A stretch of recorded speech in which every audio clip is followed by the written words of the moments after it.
వేడి మరియు చల్లదనానికి శబ్దం ఉంటుందా? ఉండదు.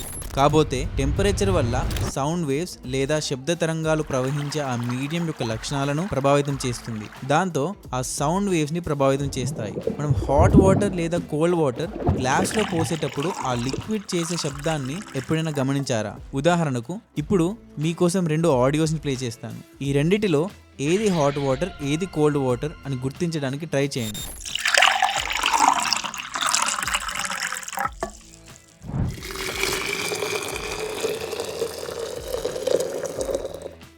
దాదాపు చాలా మంది కరెక్ట్గానే గెస్ చేసి ఉంటారు. మొదటి ఆడియో కోల్డ్ వాటర్ మరియు రెండో ఆడియో హాట్ వాటర్.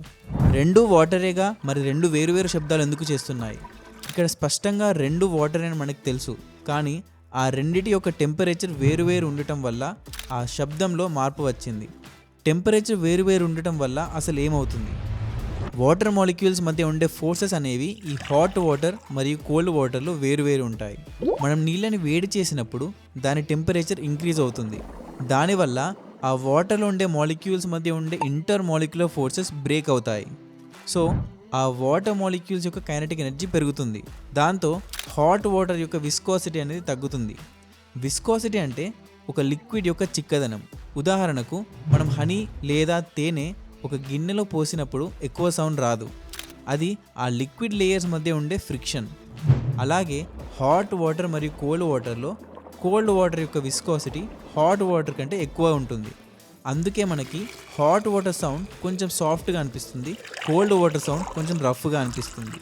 ఇంకా వాటర్ని మనం పోసేటప్పుడు అది గ్లాస్ యొక్క కింది భాగాన్ని తాకినప్పుడు హాట్ వాటర్ మరియు కోల్డ్ వాటర్కి వాటి విస్కాసిటీ వేరువేరు ఉండటం వల్ల టర్బులెంట్ ఫ్లో కూడా వేరువేరు ఉంటుంది. టర్బులెన్స్ అంటే ప్రవాహం యొక్క తీరు. ఉదాహరణకు ట్యాప్ వాటర్ సన్నగా పెట్టినప్పుడు నీళ్లు ఇలా ప్రవహిస్తాయి. దీన్ని లామినర్ ఫ్లో అని అంటారు. ఇది చూడటానికి చాలా స్మూత్గా ప్రవహిస్తూ అసలు కదులుతున్నట్టు అనిపించదు. ఒకవేళ వాటర్ ఇలా చిందరవందరగా వస్తే దాన్ని టర్బులెంట్ ఫ్లో అంటారు. టర్బులెన్స్ అనేది ఒక క్యావోస్లా ఫ్లూయిడ్ డైనమిక్స్లో పరిగణించబడుతుంది. క్యావోటిక్ సిస్టమ్స్ గురించి తెలుసుకోవాలంటే ఇక్కడ మెన్షన్ చేసిన వీడియోని చూడండి.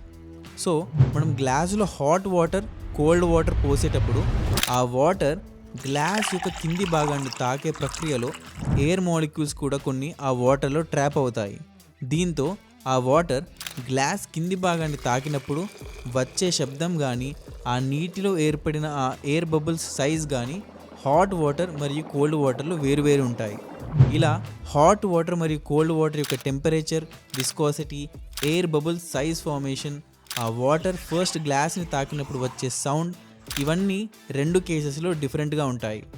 ఇప్పుడు మనకి అసలు రెండు కేసెస్లో వేరువేరు సౌండ్ ఎందుకు వస్తాయో అర్థమైంది.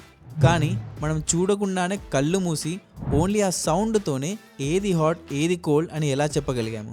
సింపుల్. మనకి తెలియకుండానే మన జీవితంలో చాలా రెగ్యులర్గా చేసే పనుల్లో వాటి సౌండ్స్, ఫీలింగ్స్ అనేవి సబ్కాన్షియస్గా విని చూసి గుర్తుండిపోతాయి. ఇన్ఫ్యాక్ట్ ఈ విషయంపైనే 2020లో ఒక సైకాలజీ పరిశోధన చేశారు. ఆ పరిశోధనలో వాళ్ళు 3 నుండి 12 వయసులో ఉన్న చిన్నపిల్లల నుండి పెద్దవాళ్ళ వరకు అందరికీ ఈ హాట్ వాటర్ మరియు కోల్డ్ వాటర్ సౌండ్ టెస్ట్ చేశారు. వాళ్ళ పరిశోధన ప్రకారం అడల్ట్స్ 93% కరెక్ట్గా గెస్ చేశారు, మరియు చిన్నపిల్లలు మాత్రం 85% కరెక్ట్గా గెస్ చేశారు. ఈ పరిశోధనలో వాళ్ళు ముఖ్యంగా గమనించింది ఏంటంటే ఆ 85% పిల్లల వయసు 6 నుండి 12 మధ్యలో ఉండటం.